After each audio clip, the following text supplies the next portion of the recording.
They are not sleeping well. That is where this reading begins. Not with a dramatic declaration or a scene of someone falling apart, with the specific, unglamorous, daily reality of someone who has not been sleeping well for longer than is comfortable to admit, who lies down in the dark and finds every night that the dark contains too much of the wrong kind of quiet, the kind of quiet that has your name in it, the kind of quiet that does not rest because the thing sitting inside it has not been addressed and cannot be addressed from inside a bed in the middle of the night. That simply exists there, present and alive and demanding attention, that the person trying to sleep does not know how to give it at this hour in this form. They are not okay, and they have been not okay for longer than you know. I want to begin with the not okay because it deserves its own full acknowledgement before we go anywhere else. This is not a performance of distress. I want to say that clearly because there is a specific kind of manipulation that presents as suffering in order to produce a particular response in another person, and I want to distinguish what I am reading from that. The suffering I am reading does not have the quality of something being displayed. It has the quality of something being carried privately, something that was not meant to be this visible even to the person carrying it. They are surprised by how not okay they are. That is the specific detail that tells me what I am reading is genuine. Because manipulation anticipates its own effect. It is organized toward a goal. It does not surprise the person doing it with its intensity because the intensity is being managed toward a purpose. This person is surprised. They did not anticipate that this was the level of not okay they would arrive at. They had a model of their own emotional resilience that did not include this. That did not account for the specific, particular, shaped like you absence that has turned out to be harder to navigate than they predicted. The model was wrong. And discovering that your model of your own resilience was wrong is one of the more humbling experiences available to a human being. The model was wrong. And discovering that your model of your own resilience was wrong is one of the more humbling experiences available to a human being. I want to describe what the daily texture of their not okay actually looks like, because I think specificity here serves you better than generality. It is functional. That is the specific, slightly surprising quality of it. They are not visibly struggling in the ways that would produce obvious external concern. They are still doing what their daily life requires, still showing up, still meeting their commitments, still performing the ordinary social behaviors of someone who is managing adequately.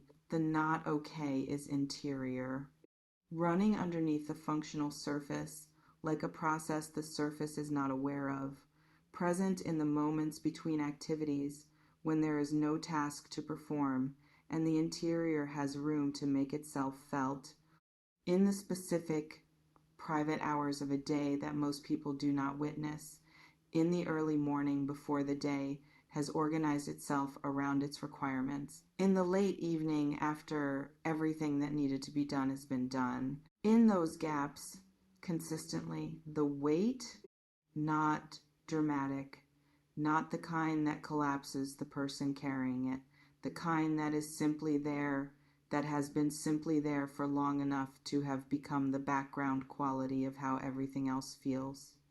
They are tired in the specific way of someone who has been not okay for longer than they are comfortable admitting. Let me describe what I am seeing because the image is specific. Someone who keeps picking up their phone, not to reach out, to almost reach out, to get far enough in the direction of reaching out that the specific words or the specific gesture is almost formed and then at the last moment before the sending, the hesitation, not doubt about whether they want to, doubt about whether they have the right to, about whether what they did or what happened between you has consumed whatever credit they might have had for exactly this kind of reaching. They put the phone down and then they pick it up again.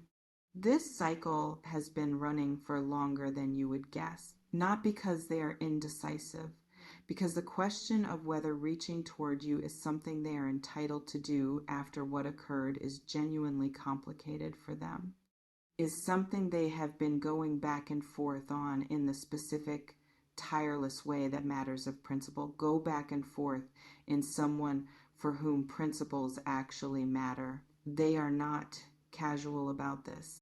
The deliberateness of the deliberating is itself evidence of how much this matters. And I want to speak to the apology because it is the second thing named in this reading's energy, and its specific quality matters.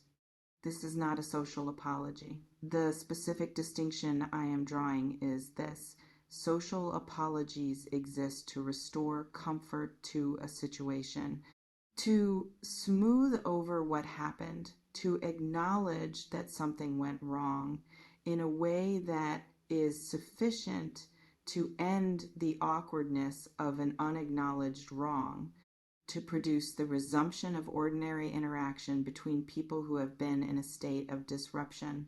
They are functional, they serve a purpose. What this person has been composing in the privacy of their own mind, in the hours when they cannot sleep, and the daily moments when the weight of what is unaddressed makes itself felt, is not that. It is a reckoning.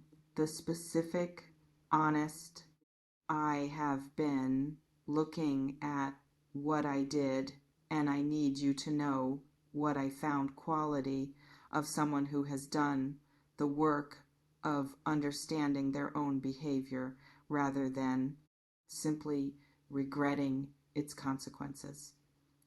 Who has gone back through what happened and looked at it from angles that were not available or not inhabited in the moment? Who has arrived at a clarity about what they did and why and what it cost you that is more precise and more honest than anything they offered in the moment? This apology has been earned through genuine examination. It is not going to be casual. It is not going to be brief, and it is not going to leave you with the sense that the essential thing was sidestepped in favor of something more comfortable for the person delivering it. Let me speak to the clarification piece, because the title names it specifically, and clarification has a different quality from apology that deserves its own examination. There are things they need you to know, not things they want to explain away, not context they are introducing to diminish the weight of what happened, things that did not get said at the time, things about what was happening on their side, in their interior, in the specific circumstances they were navigating that you did not have access to when you needed it to understand what was occurring. This is the part of the reading where I want to be careful, because clarification can be used to rewrite history in the speaker's favor, to introduce information that shifts blame or softens accountability in ways that are more about the speaker's comfort than the listener's understanding. That is not what I am reading. What I am reading feels more like filling in gaps that genuinely existed, like offering information that was absent when it was needed and that you deserve to have, even if the moment for needing it has technically passed. Not information that changes what happened, but information that completes the picture of why it happened in a way that the incomplete picture did not convey. There are things you did not know that would have mattered, and they are finally ready to tell you what they are. Now, the love, I have been building toward this, and I want to arrive at it properly. Still, that word in the title is the most significant one.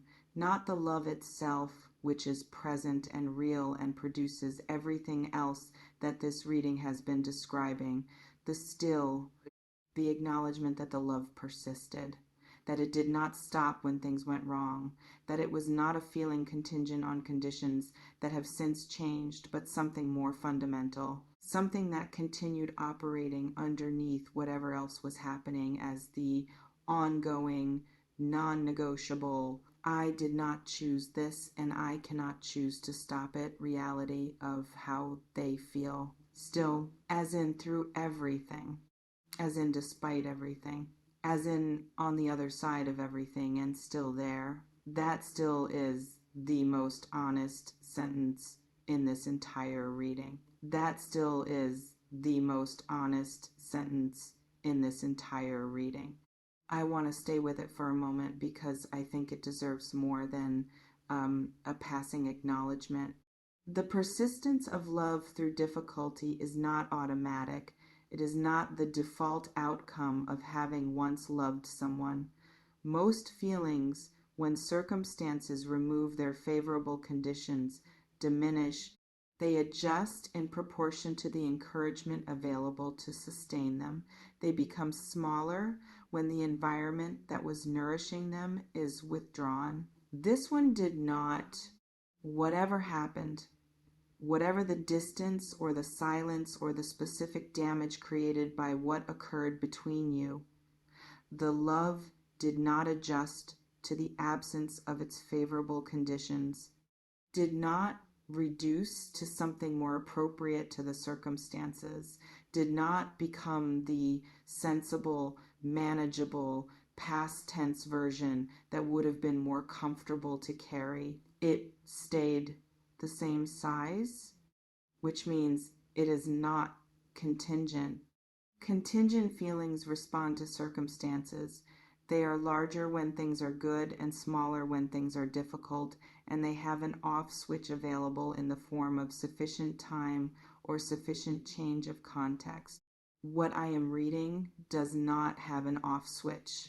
What I am reading has been running for the duration, through the difficult, through the silence, through whatever has characterized the time since things went wrong, at the same size, with the same fidelity to its own nature, regardless of what the surrounding circumstances were doing. That is not a casual feeling. That is the other kind.